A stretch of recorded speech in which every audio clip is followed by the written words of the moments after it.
Kobe में मुझे पहले भी आप लोगों के बीच आने का सौभाग्य मिला है।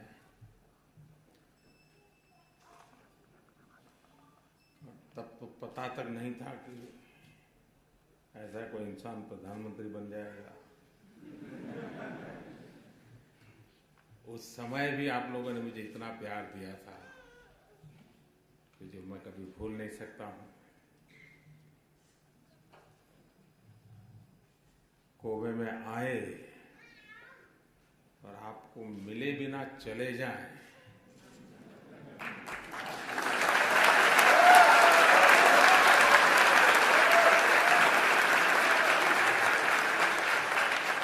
इसकी मैं कल्पना भी नहीं कर सकता।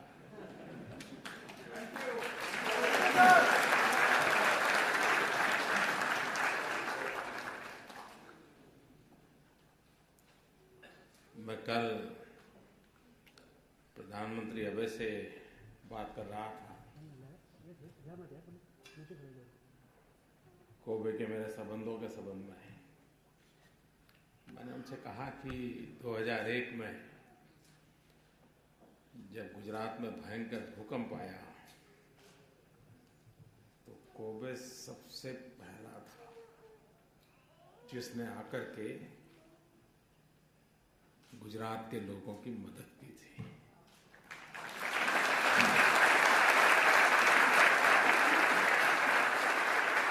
और उसके पहले ही यहां भूकंप हुआ था। उसके बावजूद भी और जब सुख में कोई आए ना आए, रहता है, आया होता तो अच्छा होता, लेकिन दुख में कोई ना आए तो याद रह जाता है। और जो दुख में पहुंच जाए वो जीवन भर पूज्य लगता है। कोबे उस रूप में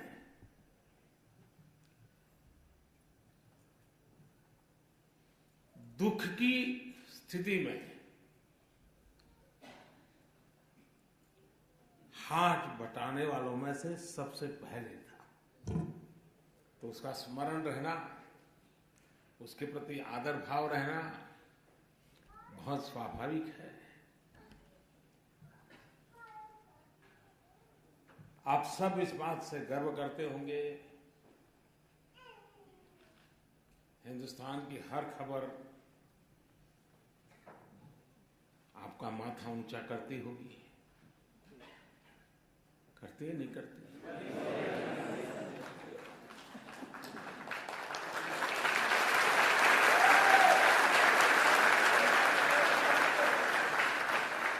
सीना तान करके आंख में आंख मिला करके बड़े हौसले के साथ अब बात कर पाते होंगे। और उसका कारण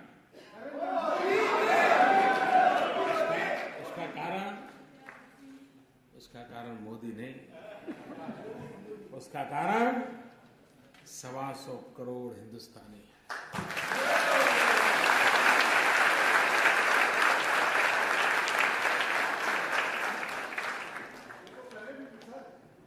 जिस लगन से देश को आगे बढ़ाने के लिए और विशेष करके भारत की युवा पीढ़ी ने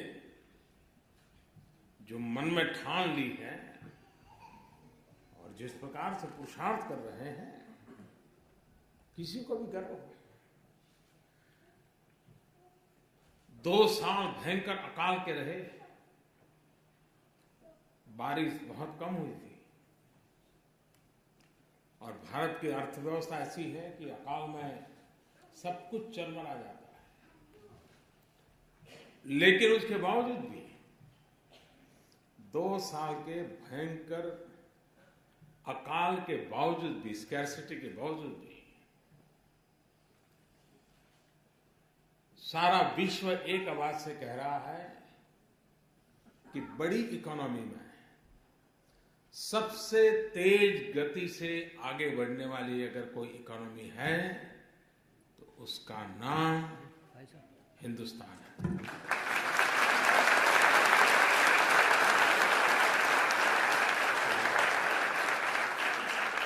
IMF हो, वर्ल्ड बैंक हो, सब लोग एक स्वर से कह रहे भाई, IMF ने तो कह दिया भारत एक चमकता सितारा है, ऐसा।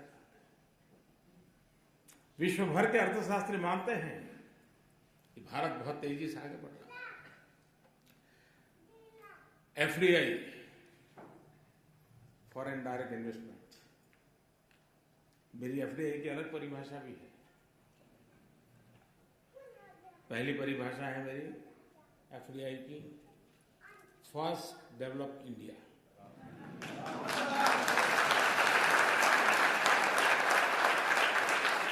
और दूसरी है फॉरेन डायरेक्ट इन्वेस्टमेंट। और इन दिनों भारत के इतिहास में सबसे ज्यादा FDI भारत को प्राप्त हो रहा है, और FDI प्राप्त करने का ग्रोथ रेट भी है, वो हिस्टोरिकली हाईएस्ट है। तो ये चीजें इस बात को उजागर कर रही है कि देश आर्थिक विकास में बहुत तेज गति से आगे बढ़ रहा है। हमारे देश में गरीबी की चर्चा हमेशा हुई है। ऐसा नहीं कोई मैंने आकर के शुरू की है, पहले भी। लेकिन ज्यादातर चुनाव के समय हुई है, बाद में सब भुला दिया। मैंने चुनाव के बाद शुरू कर दी है और बहुत तेज गति से उस बात को आगे बढ़ा रहा हूं कि देश को गरीबी से मुक्त करना चाहिए।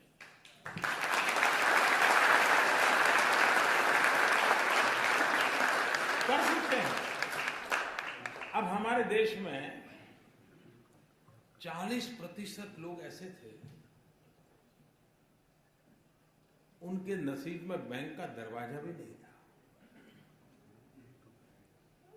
वो सोच ही नहीं सकता कि इतने बड़े बिल्डिंग में जहां इतने शीशे लगे हो, मैं अंदर जा सकता हूं कि नहीं जा सकता। हमने आकर के अभियान चलाया कि सबसे पहले सबके बैंक के खाते खोल देंगे। अब पैसे तो थे नहीं, स्टेशनरी का भी खर्चा होता है, फॉर्म का भी तो खर्चा, 8 आना रुपया तो होता ही होता है। हमने सरकार को कहा नहीं, 1 पैसा लेना नहीं, मुफ्त में खाते खोलो। तो कुछ दिन तो आप जानते हो मेरा क्या हुआ होगा। लेकिन खैर फिर सरकार में सब लोग मान गए, और हमने गरीबों से कहा कि आपके पास 1 नया पैसा नहीं होगा तो भी आपका बैंक का खाता खुलेगा। और देश में करीब करीब सभी गरीब परिवारों के बैंक के खाते खुल गए। अब हमने तो गरीबों को कहा था 1 रुपया नहीं होगा तो भी खुलेगा, लेकिन हमारे देश की विशेषता है,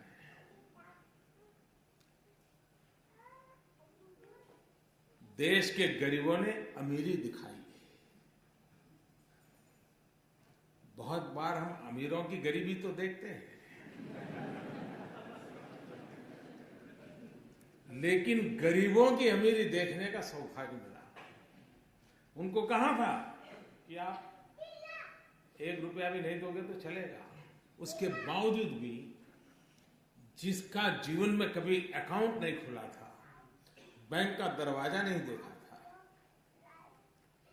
इस एक शब्द पर इन गरीबों ने बैंक खातों में करीब करीब 45,000 करोड़ रुपया जमा किया। 45,000 करोड़ रुपया।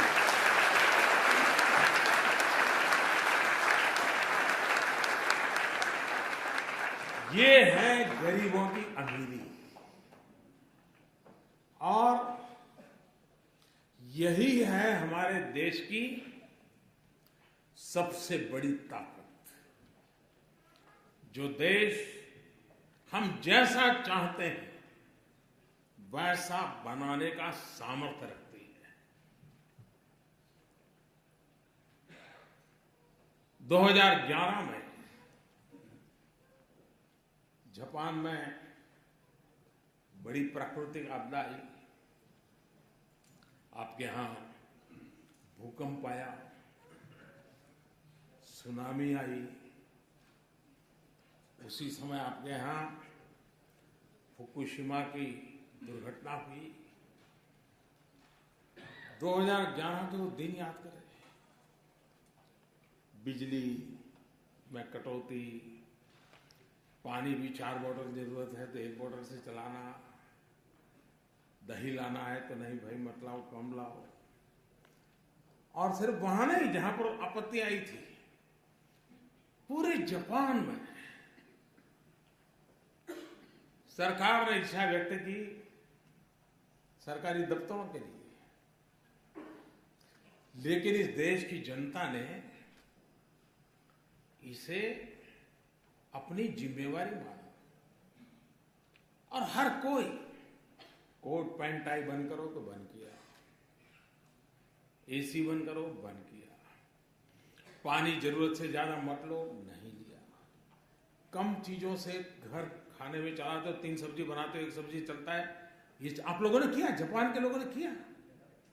जब मैं पढ़ रहा था ये सारी चीजें और जब मैं बाद में यहां आया था तब जब सुनता था लोगों से तो मुझे भी कभी होता था कि कैसे महान लोग हैं, देश के लिए क्या कुछ कष्ट झेलते हैं। लेकिन कभी कभी मौका मन में आता था कि क्या हमारे देश में भी ऐसा हो सकता है, क्या ये संभव है क्या? लेकिन आज मैं बड़े विश्वास से कह सकता हूं कि हिंदुस्तान का सामान्य मानवी भी अगर उसे अवसर मिले, मौका मिले, जिम्मेवारी की बात आ जाए, जैसा आपने करके दिखाया, वह भी पीछे रहने वालों में से नहीं है, ये मैं अनुभव से कहता हूं।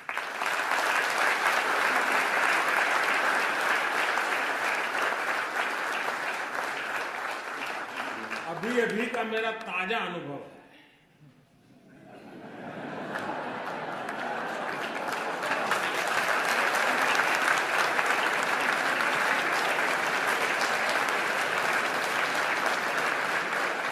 कौन से वाला?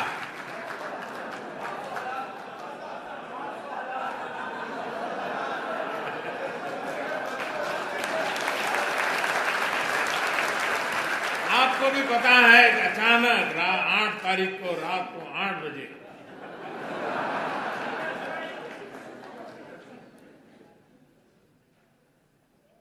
$500 और 1000 के नोट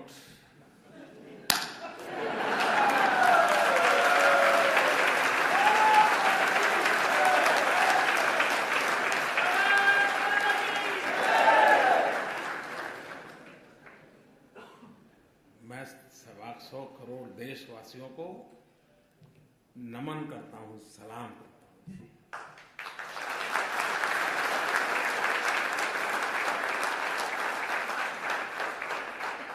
घर में शादी है, वैसे नहीं है। मां बीमार है, 1000 के नोटों का थप्पा है, लेकिन मुश्किल है। इन सब के बावजूद भी तकलीफ है, ये पता है, खुद को है पता है, अड़ोस पड़ोस को है पता है, उसके बावजूद भी लोग मुंह में उंगली डाल डाल करके पूछवाते थे, मोदी को कुछ बोलो, कुछ मोदी के खिलाफ बोलो, ऐसा भी चल रहा है। लेकिन मैं देश के लोगों को 100 सलाम करता हूं।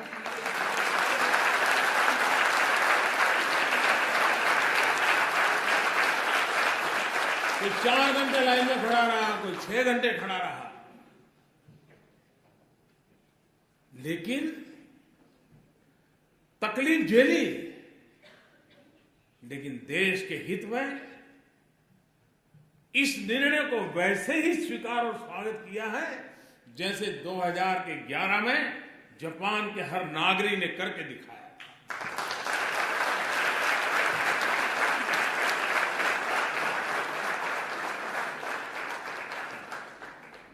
कुछ स्थान पर तो लोग 5-5 घंटे खड़े थे और अचानक एटीएम काम करना बंद कर दिया। तो भी चलो कल ठीक हो जाएगा, ये अपने आप में देश के उज्जवल भविष्य की निशानी है, उज्जवल भविष्य की निशानी है। ये ठीक है कि पाप करने वालों की संख्या कोई ज्यादा नहीं होगी, 1 लाख, 2 लाख, 5 लाख लोग होंगे। मुसीबत 125 करोड़ को हो रही है, लेकिन फिर भी 125 करोड़ को लगता है कि अगर इतना सा झेलने के बाद, और आपने देखा होगा अब तो व्हाट्सएप पर सब आता होगा, पहले गंगा में कोई चवन्नी नहीं डालता था,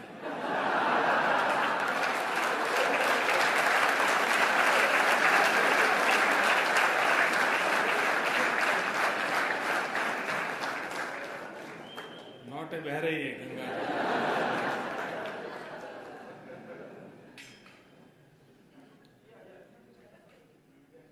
आप मुझे बताइए,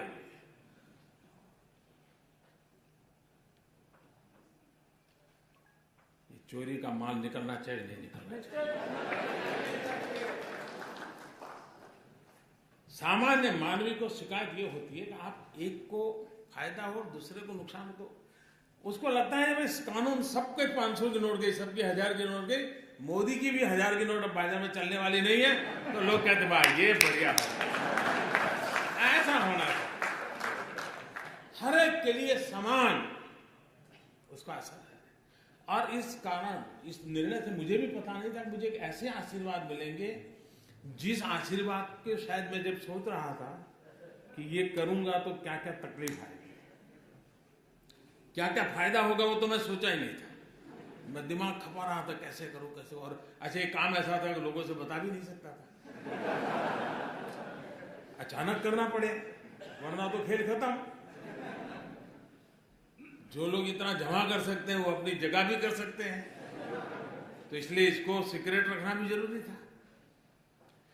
तो मैं सोच रहा था ये तकलीफ होगी, ये तकलीफ होगी, ये मुश्किल होगा, तो हमारी छोटी सी टीम थी, बैठ करके रास्ते खोद रहे थे, लेकिन मैंने ये नहीं सोचा था उसमें से मुझे कोई आशीर्वाद भी मिलेंगे।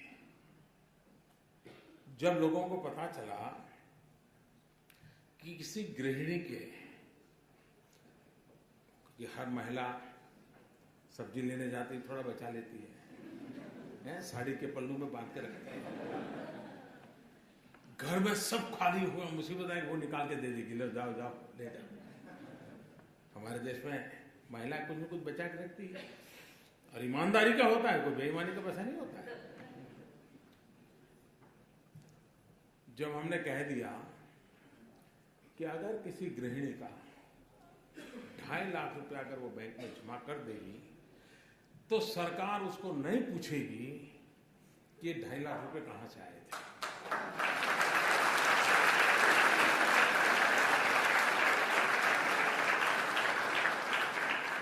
उसका परिणाम क्या हुआ मालूम है? कई बेटे और बहुएं भी जो वृद्धाश्रम में मां को रख के आए थे, उन्होंने 2.5 लाख रुपए जमा करा दिया मां के खाते में।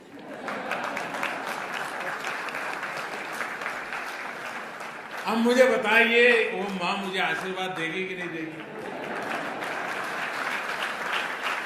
ऐसी वृद्ध मां आशीर्वाद दे तो फिर योजना सफल होने में कोई आशंका रहती है क्या? भाइयों बहनों, ये बहुत बड़ा स्वच्छता का अभियान है। ये किसी को परेशान करने के लिए नहीं है। तकलीफ हुई है, तकलीफ तो होती, मुझे भी अंदाज, मैंने पहले दिन भी कहा था, जब 8 तारीख को मैंने राष्ट्र के नाम संबोधन किया तब भी कहा था कि इतना बड़ा देश है, 50 दिन दिए, जल्दबाजी करने की जरूरत नहीं, 50 दिन दिए हैं, जाकर के अपने जो ईमानदारी के हक के पैसे हैं वो जमा कराएं, बदले में उनको खाते में पैसे आ जाएंगे। लेकिन मैं इस बात को स्पष्ट मानता हूं, बिना हिसाब का अगर कुछ आया हाथ तो उसका देश आजाद हुआ तब से आज तक का हिसाब चेक करने वाला हूं।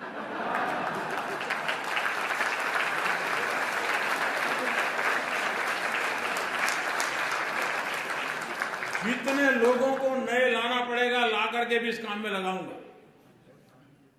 हाँ, ईमानदारी का है, उसका जय जयकार, उसको कोई प्रॉब्लम नहीं। लेकिन इस प्रकार से किसी ने जमा किया और वो सोचता होगा कि आज बैंक में रख लूंगा फिर देख लूंगा, कोई बचने वाला नहीं है। और जो लोग मुझे जानते हैं वो कुछ समझदार भी है, तो उनको लगता है यार बैंक में जाने के बजाय गंगा जी में जाना अच्छा है। पैसे मिले या न मिले, पुण्य तो मिल जाएगा। और इसलिए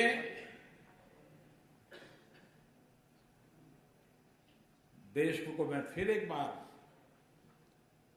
आज पहुंचते ही फिर से भी मैं लोगों को बार बार कहने वाला, ईमानदार लोगों की रक्षा करने के लिए मेरी सरकार सब कुछ करेगी और बेईमानों को तो हिसाब चुकता होके ही रहेगा।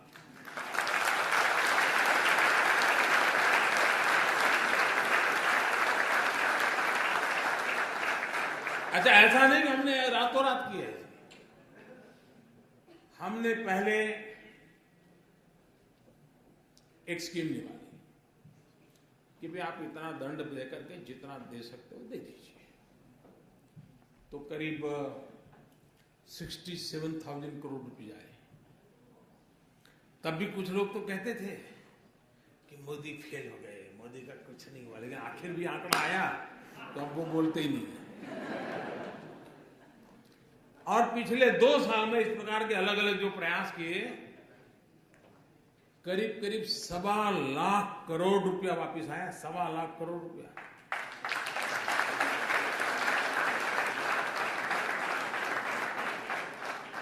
तो मौका दिया था, ऐसा नहीं कि नहीं दिया था, लेकिन फिर भी अगर आपको लगता है कि वैसे ही है पहले जैसे थे, तो फिर गलती मेरी नहीं है।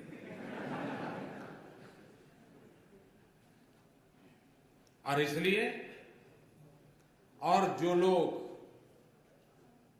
अब 30 दिसंबर तक उनके पास समय है, और 30 दिसंबर तक कोई तकलीफ के बिना सारा कारोबार, हाँ जल्दबाजी करेंगे तो थोड़ी तकलीफ हो सकती है, लेकिन 30 दिसंबर तक कोई मुश्किल नहीं होगा। 125 करोड़ देशवासियों का उनके हक की चीजें मिल जाएंगी। लेकिन कुछ लोग सोचते होंगे कि 30 दिसंबर के बाद, तो मैं आज फिर से यहां ऐलान करना चाहूंगा कि ये स्कीम पूरी होने के बाद दूसरा कुछ आपको ठिकाने लगाने के लिए नहीं आएगा, इसकी गारंटी नहीं है।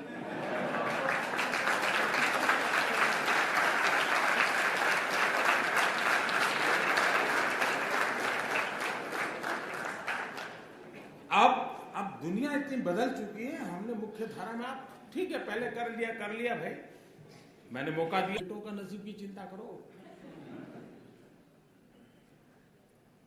लेकिन मेरे प्यारे देशवासियों, आप लोग यहां कड़ी मेहनत करके भारत का नाम रोशन करने में लगे हैं। आपके पुरुषार्थ से देश का गौरव भी बढ़ता है। दुनिया में जहां भी जाते हैं, भारतीय समुदाय के व्यवहार की बहुत ही सकारात्मक चर्चा विश्व में जहां जहां भारतीय समुदाय रहता है उनसे मिलती है सुनने के लिए, और उसके कारण भारत की साख भी बढ़ती है, भारत की प्रतिष्ठा भी बढ़ती है।